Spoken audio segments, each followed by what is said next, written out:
Olá pessoal, cá estou eu com o meu cafezinho para nós conversarmos hoje a respeito de um tema que eu já queria tratar e não sabia mais ou menos como eu gostaria de fazer, a maneira de fazer. E esse vídeo foi adiantado, ele provavelmente sairia mais para frente, mas eu recebi uma pergunta no Instagram a respeito do curso de letras, da minha experiência com o curso de letras. Uma pessoa que me acompanha aqui já assistiu a um vídeo bem assim, antigo não, né? Mas um dos mais antigos aqui desse canal. Eu acho que foi o segundo ou terceiro vídeo que está aqui disponível, em que eu falo sobre o mestrado, sobre pensamentos a respeito do mestrado. E assistir esse vídeo fez com que ela tivesse um interesse em me perguntar a respeito de faculdade, se vale a pena, se valeu a pena para mim, o que eu penso do curso de letras. Então eu vou falar um pouquinho a respeito da minha experiência, como eu entrei na faculdade, o que a faculdade teve de bom, o que a faculdade teve de ruim, e depois eu vou falar um pouco a respeito das carreiras a se seguir quando você faz uma faculdade de letras e o que eu penso de cada uma delas. Então, para quem não sabe, eu tenho 22 anos, mês que vem eu faço 23 anos. Eu entrei na faculdade de letras com 18 anos, eu tinha recém feito 18 anos, entrei em 2020. Eu fiz letras português pela UNB, Universidade de Brasília, completei a faculdade nos 4 anos e finalizei e peguei meu diploma no ano passado, quando eu tinha recém feito 22 anos. Eu entrei na faculdade de letras atraída por duas questões. Primeiro, pela literatura, porque eu já gostava de literatura, eu gostava de estudar literatura, mas antes de escolher a faculdade de letras, eu já tinha pensado em outras faculdades que fossem licenciatura. E eu acho que todo mundo que gosta muito de mexer com conhecimento, querendo ou não, se torna um pouco comunicador, gosta de querer repassar isso para outras pessoas. Então, era essa a sensação que eu tinha. Eu gostaria de viver, de conhecer as coisas, estudar e passar informações para as pessoas, educar outras pessoas. Além de passar informações, educar de fato outras pessoas. Então, foi por isso que eu pensei em ser professora. É isso que eu pensava, assim, com a minha bagagem de imaginário, eu pensaria, bom, eu quero estudar e uma profissão que me dizem que você precisa sempre estudar para se manter nela é ser professor. E eu gostaria também de ensinar. Entrei no curso de letras e decidi pelo curso de letras no terceiro ano do ensino médio, porque eu me vi muito interessada no estudo de literatura. Eu nunca tive um forte estudo de literatura na escola, sempre tive, assim, um estudo bem precário nesse quesito, mas assim, todo mundo tem, né? Os adolescentes saem do ensino médio sem saber quem é Homero, Shakespeare. Eu escolhi realmente a literatura porque eu comecei a fazer estudos autônomos, mais ou menos no segundo ano do ensino médio. No terceiro ano, eu falei, vou fazer a faculdade de letras. Eu fiz o vestibular, passei e entrei na faculdade. Quando eu entrei na faculdade, a gente estava no início da Covid. Então eu fui a uma aula que nem aconteceu, porque acabou a luz do campus. Então, no final das contas, eu passei os 2 anos iniciais da faculdade fazendo tudo online. O que para mim não teve problema algum. Eu não entendo quem não gosta do online, mas para mim eu acho que foi maravilhoso, maravilhoso. Durante todo esse tempo eu pude ter mais tempo de estudo, porque eu não tinha que gastar horas e horas para chegar até a faculdade, que é o caso hoje em dia, por exemplo, que é o caso desde que nós voltamos da pandemia, do remoto. Para mim eu tinha mais tempo, tempo para estudar, para ler os textos, então foi maravilhoso. No início eu já queria trabalhar, esse foi um ponto. Eu sempre quis iniciar a faculdade e já correr para um estágio. Durante o primeiro semestre da faculdade eu não pude fazer isso por causa dessa confusão toda do Covid, então não foi possível. Nós chegamos ao segundo semestre, que já era o primeiro semestre do ano seguinte, do ano de 2021, eu consegui uma vaga como estagiária numa escola. Fiz esse estágio por acho que uns 6 meses, ou um pouco mais de 6 meses. Foi um período muito bom, de muito aprendizado. Depois disso, eu entrei em outro colégio, fiz estágio. Depois eu consegui sair do estágio, então eu não estagiei durante toda a faculdade. No meio da faculdade, um pouco por fim, mas assim, mais pro meio, eu consegui deixar o estágio e realmente trabalhar como uma formada, né? Eu não trabalhava em escola, porque isso não pode, né? Não é permitido, mas eu trabalhava num cursinho. Então, para mim foi muito bom, porque eu verdadeiramente consegui sair, ganhar hora-aula, usual. E isso para mim foi muito bom financeiramente, muito bom no quesito de aprendizado também. Durante toda a graduação que eu fiz, nos 4 anos mesmo, eu trabalhei durante toda a graduação, à exceção do primeiro semestre, que foi muito bagunçado. Durante toda a graduação eu trabalhei. No final do ano passado eu consegui, passei no mestrado, fiz o processo seletivo do mestrado. Eu quero fazer outro vídeo aqui a respeito do processo seletivo, como é que foi a experiência de passar por esse processo, mas isso fica para outro vídeo. Então, essa foi a minha experiência. Agora, dentro desse recorte, que é, moro na capital, moro no Distrito Federal, há muitas escolas aqui, muitas boas escolas, muitas escolas caras, que consequentemente pagam melhor. Então, tem todo um recorte, tô falando tudo isso para dizer que há todo um recorte. Eu vejo as pessoas dizendo assim, será que vale a pena ainda ser professor? Uma pergunta tão geral e tão abrangente, não tem como a gente falar de uma maneira tão abrangente a respeito das coisas assim. O que você quer fazer? Você quer dar aula onde? Você pretende sair da sua região algum dia? Você gosta de morar onde você mora? Você mora numa cidade pequena, numa cidade grande? Como é que é a renda das pessoas ao seu redor? Então, se você mora numa cidade pequena, como é que funciona a renda mesmo das pessoas que têm filhos e colocam esses filhos na escola? Ou você pretende ser professor de colégios públicos? Se sim, você conhece como funcionam os colégios públicos na sua região? Já conversou com algum professor desse colégio, desses colégios públicos da sua região? Você sabe com relação à segurança?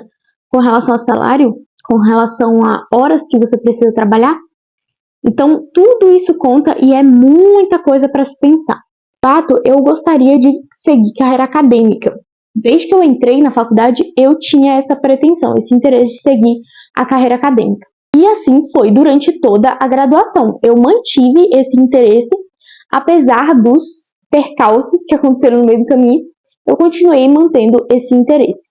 Eu digo que eu, hoje em dia, acredito que essa não é uma profissão, o ensino básico, pelo menos, não é um local que dá para se manter, na minha visão, de uma pessoa que trabalha há 4 anos na área, mas que já trabalhou intensamente.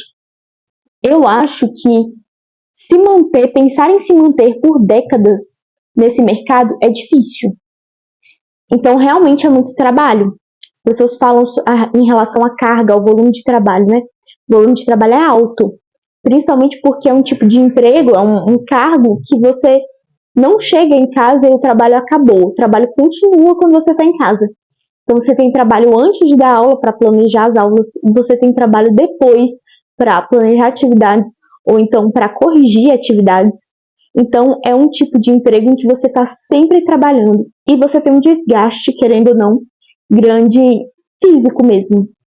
Tem um desgaste na fala, a depender do lugar em que você trabalha, você tem que dar aula para muitos e muitos alunos numa mesma sala, então isso desgasta bastante a voz, desgasta a coluna. Há pessoas aí, eu conheço, tenho colegas que trabalham desde de manhã cedo até o fim da noite, 10 horas da noite, ainda estão trabalhando, então isso come a sua saúde, né?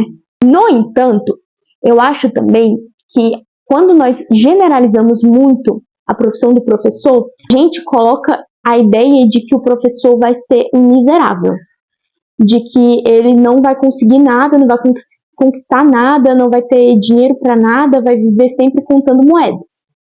E aí a gente volta para o que eu falei. Tudo isso depende de onde você está e onde você vai ser professor. Então, por exemplo, eu estou aqui no Distrito Federal, estou aqui em Brasília, o local em que eu trabalho hoje em dia, a escola em que eu trabalho, fica no centro de Brasília. Isso é completamente diferente de uma pessoa que trabalha no interior, numa cidadezinha de interior. Completamente diferente. A hora-aula é diferente, e é bem diferente. Além disso, a carga de trabalho é diferente, porque você está nesses colégios, quando a gente está nesses colégios que tem as pessoas que estão ali, né, os alunos que estão ali, vêm de famílias mais estruturadas economicamente, querendo ou não, os colégios têm turmas menores. É diferente de você estar num colégio público que tem 40 alunos, às vezes quase 50 alunos dentro de uma sala de aula. Dentro dessa lógica, eu hoje em dia, por exemplo, aqui no Distrito Federal, eu não acho que ser professor é ruim.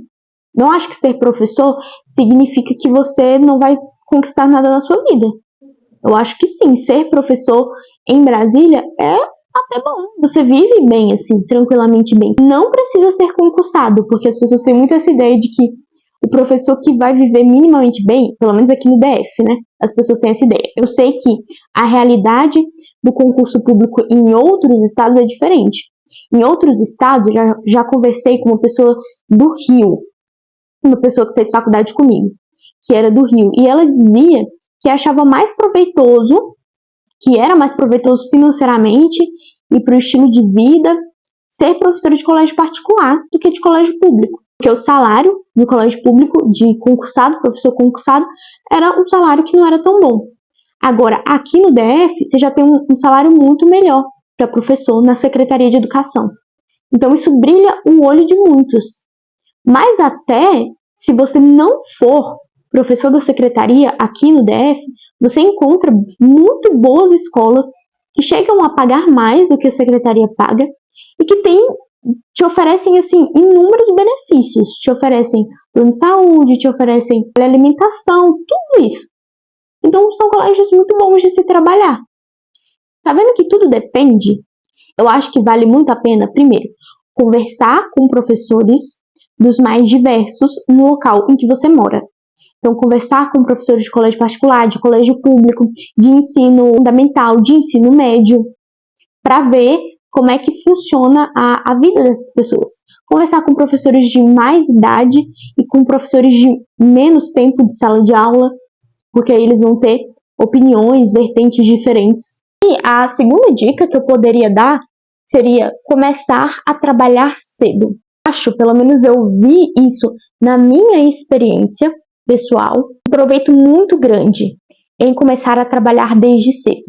Eu acho que é muito difícil uma pessoa fazer a graduação inteira de letras, terminar a graduação e conseguir um trabalho como professor só com o currículo ali preenchido com a formação.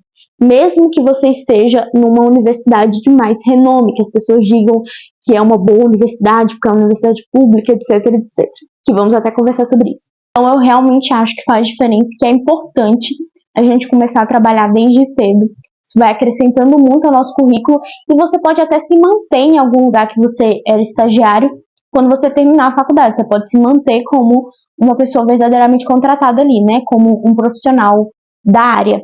Feita essa observação, vamos falar um pouco sobre a carreira acadêmica. Eu quero fazer um vídeo só sobre isso, mas eu estou maturando o que eu quero falar, o que eu acho que é proveitoso falar, o que não é tão proveitoso assim, mas questões gerais. Eu acho que a carreira acadêmica pode ser vista, e aqui eu estou falando como uma pessoa que está iniciante nessa carreira, ela pode ser vista com muito brilho nos olhos, e eu comecei com muito brilho nos olhos, mas ela carrega muitas dificuldades e poucas garantias. Eu acho que bem menos garantias do que, por exemplo, a carreira de professor na educação básica. Por que eu digo isso? Porque eu converso com pessoas que são de outras áreas e também pessoas, colegas, que são da área de letras e que estão nessa carreira acadêmica aí, tentando se inserir e tentando, às vezes, já com a formação, se tornar verdadeiramente professores. E quando a gente fala de ser professor acadêmico, academicamente mesmo, é ser professor de universidades públicas. A exceção, hoje em dia, do Mackenzie e da PUC, as outras faculdades particulares, elas não têm um viés acadêmico. Então, se você quiser trabalhar lá, tudo bem, mas você vai trabalhar já tendo a consciência de que o que você vai fazer lá é muito mais dar aula, muito mais ensinar, e muito menos ter um ofício acadêmico, o ofício de pesquisa, o ofício de estudo, o ofício de publicação. Todos esses outros ofícios acadêmicos não são fomentados nas faculdades particulares do Brasil. Elas são muito mais para formar pessoas para o mercado de trabalho. Então, se você quer verdadeiramente seguir uma carreira acadêmica, isso significa que ou você vai para essas grandes, que são o Mackenzie e a PUC, ou você vai para as faculdades públicas. E as faculdades públicas, hoje no Brasil, elas têm uma formação, pelo menos na área de letras, muito maior de doutorados, ou seja, muitas pessoas fazem doutorado, e você tem uma quantidade muito menor de vagas surgindo para ser professor universitário. que é diferente, por exemplo, do caso de letras português aqui no Distrito Federal, que é o meu caso. Aqui, pipoca professor de português, cargos para professor de português pipoca. Mesmo que se formem muitas pessoas, ainda assim, muitas escolas precisam, há muitas escolas aqui, todas elas precisam de professor de português e precisam de uma carga alta, porque precisa de professor para dar redação, para dar literatura e para dar gramática. Então, por precisar dessa carga alta, que aí já é outra questão, por exemplo, se você quer ser professor de outra matéria, outra disciplina, quero ser professor de geografia, qual é a carga horária que um professor de geografia em média tem? Menor. Será que na sua região existe mercado bom para isso, já que as próprias escolas precisam menos horários para professores de geografia? Isso é uma coisa que você tem que levar em conta também. Aqui, por exemplo, pipoca vaga para professor de português, diferente desse caso da academia. Então, eu conheço várias pessoas que têm doutorado, às vezes que já fizeram mais de um doutorado, que já fizeram pós-doc fora, que tem um Lattes perfeito, que tem um currículo perfeito acadêmico, e ainda assim essas pessoas não passaram em concursos. Duas questões, né? Que é como os concursos para professor nas universidades são feitos, e a questão da justiça em torno disso, que é pouca. E o segundo ponto, que é a quantidade de pessoas que estão deixando vagas, ou seja, de professores que estão se aposentando para entrar novas pessoas. Às vezes o professor fica lá, ó, já deveria ter aposentado e ele ainda está lá. Porque muitos têm essa vocação, a vida acadêmica, então não querem sair. Então isso é muito comum. E aí não sobra vaga para outras pessoas. Então tem um monte de gente com doutorado que não consegue ir para a faculdade, para a universidade, seguir a carreira para a qual foi preparado. E aí resta ir para a educação básica, voltar para a educação básica. Então você vê que você faz um trajeto que não é curto. Você tem aí o doutorado, 4 anos de duração, e o mestrado, 2 anos de duração, 6 anos da sua vida, com poucas garantias de seguir naquela área específica. Ou você pode ir para uma faculdade particular, sabendo que você não vai seguir aquilo para o qual você foi preparado, porque é outro foco, é outra coisa, é muito mais da aula, mas se você gostar de dar aula, e saber também que o valor vai ser muito menor, né? Então, a sua renda vai ser menor. Conheci algumas pessoas que trabalharam em faculdades até grandes aqui no DF, que tinham esse foco na profissionalização e que ganhavam o que ganha um professor de ensino médio em alguns colégios aqui no DF. Então, não subiu. Foram 6 anos de investimento e em relação à grana, as coisas não melhoraram. Então, você tem esse ponto a se pensar também. Depois de falar tudo isso, eu quero deixar algumas dicas para quem quer fazer faculdade e quem está fazendo a faculdade de letras, especificamente de letras. Então, vou deixar algumas dicas. Primeira dica: não se limite ao universo da faculdade. É muito comum as pessoas, pela carga horária que precisam desprender para estar na faculdade, se manterem e viverem aquilo ali. A faculdade, a universidade pública, ela é um mundo à parte. Às vezes tem coisa ali que você pensa, não é possível que as pessoas estão no mundo real. Muitas das coisas que acontecem na universidade pública, elas só poderiam acontecer ali. E as pessoas que estão ali por muito tempo, que ficam ali por muito tempo, o dia inteiro, durante anos, muitas vezes elas têm uma visão meio turva do mundo. Eu sei disso porque eu já conversei com pessoas assim.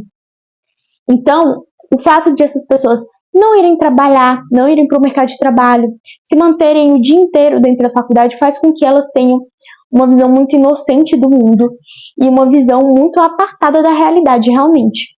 E isso vai causar, querendo ou não, um embate quando você precisar sair da faculdade. Um embate entre você e o mundo real. Não estou dizendo que as pessoas não devem fazer amigos na faculdade, na universidade, nada disso. Mas que quando você adentra de forma a viver naquilo ali, e só ali, você tem uma visão de mundo muito limitada. Parece que por você estar entrando na universidade, o centro intelectual, não sei o que, que você vai estar ampliando o seu leque. Mas se você fica só ali, você está restringindo o seu leque. Você está restringindo o seu relacionamento a um relacionamento com pessoas muito semelhantes a você, com vivências, com vidas que vão ser muito semelhantes à sua. Isso é muito comum de acontecer. Então, tente também aplicar aquilo que você conhece na faculdade para fora. É muito importante na vida de uma pessoa que quer estudar, quer manter uma vida de estudos, que nutra a habilidade de relacionar coisas. Então agora eu tenho a habilidade de fazer uma relação entre a minha vida em casa, entre a minha vida no trabalho e certo aspecto da vida universitária. Isso é importante para que a gente tenha uma visão mais madura do todo. E o segundo ponto, minha segunda dica é estude. Isso parece óbvio, mas a vida universitária, eu acredito, pelo menos essa foi a minha experiência, muitas vezes ela te atrapalha de estudar. Ela atrapalha a sua vida de estudo. E isso acontece por uma série de fatores. Tanto acontece porque, para você ter uma vida de estudo, você precisa de toda uma dinâmica de vida, que não é a mesma dinâmica universitária. Então, por exemplo, você precisa fazer muitas matérias, muitas disciplinas completamente diferentes.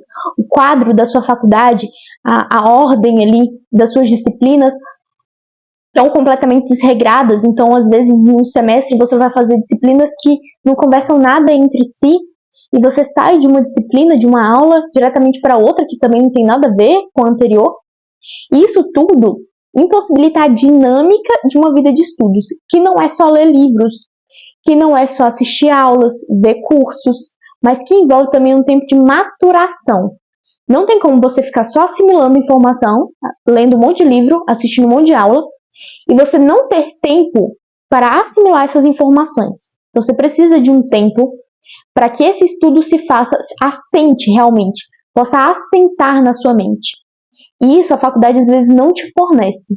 Principalmente se você quer realmente se dedicar a ela, você quer publicar, quer fazer pesquisa, quer fazer PIBIC. Eu fiz PIBIC na minha graduação. Se você quer fazer tudo isso, se você quer publicar, se você quer ir a congressos, isso, querendo ou não, tira o seu tempo de maturação da informação que você recebe. Então, toda essa dinâmica de tempo e o tempo que você gasta fazendo as atividades e não em momentos de certa introspecção, faz com que você também perca um pouco do conteúdo que você recebe. Então, você está lá só recebendo, e você não tem tempo para maturação. Quem conhece um pouco de processo de aprendizagem, tem gente que gosta de estudar isso, né? Como o cérebro reage no momento da aprendizagem, como é que a gente faz para reforçar uma ideia e ela não sumir da nossa mente depois que a gente assiste a aula, depois que a gente lê um livro e tudo mais. Então, tudo isso é uma dinâmica que é muito diversa da dinâmica de uma vida de estudos. E também nós temos as questões de escolhas bibliográficas. Então, no curso de letras, você vai ter muita bibliografia para ler. Significa que você vai ler toda essa bibliografia? Não. Não significa isso. E às vezes é até mais, digamos assim, inteligente da sua parte não ler certas bibliografias.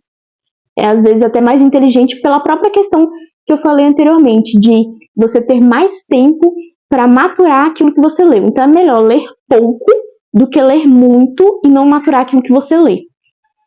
Então tudo isso, essa bibliografia que surge, ela é muito grande. Todo curso tem muita bibliografia, muito livro para ler, como também a escolha bibliográfica.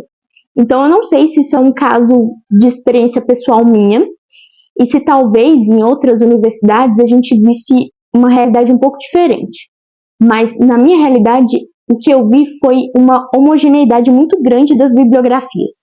Então o que a gente vê é os mesmos textos, os mesmos autores, os mesmos períodos, a mesma visão metodológica para olhar para um texto literário, por exemplo, e a coisa vai se repetindo. Então, por exemplo, aquele texto famoso do Antônio Cândido, que é um direito à literatura.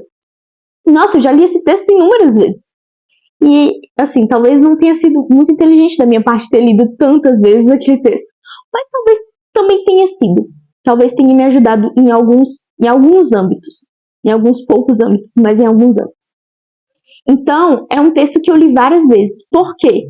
A cada disciplina de literatura, o professor ou a professora, que não tinha nada a ver com o professor anterior, colocava esse texto. Então, esse texto iniciou praticamente toda a minha graduação, todas as minhas disciplinas de literatura, da área de literatura que eu tive durante a graduação. A gente sai da universidade, se a gente se atentar unicamente à bibliografia que está ali, e não estudar para além daquela bibliografia, a gente pode sair com uma visão muito restrita do estudo que a gente tem, do estudo, assim, focando mais na questão literária. Então, dos estudos de crítica textual, você vai ler sempre as mesmas coisas e as mesmas pessoas. Então, é muito importante que a gente tenha uma visão mais geral, que a gente encontre outras vertentes. Então, eu sei que na Universidade de Brasília eu vou encontrar essa e essa metodologia. Então, eu vou buscar outras metodologias na internet, que é o lugar que você encontra tanta gente, tem tanta gente aqui na internet falando de literatura, não com viés acadêmico, mas com viés bem aprofundado, não é só um conjunto de impressões sobre leitura, mas um estudo mais aprofundado, e que vai te trazer outras metodologias, outras maneiras de pensar. Por exemplo, eu gosto muito do Northrop Frye. Para mim, assim, dos críticos que eu já li até hoje, é o meu crítico literário preferido. Eu jamais teria conhecido o Frye pela universidade.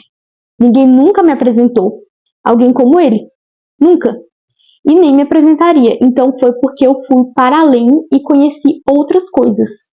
É isso, pessoal. Espero que esse vídeo possa ser de proveito para alguém que esteja aí se perguntando se vale a pena ser professor, se vale a pena fazer faculdade de letras.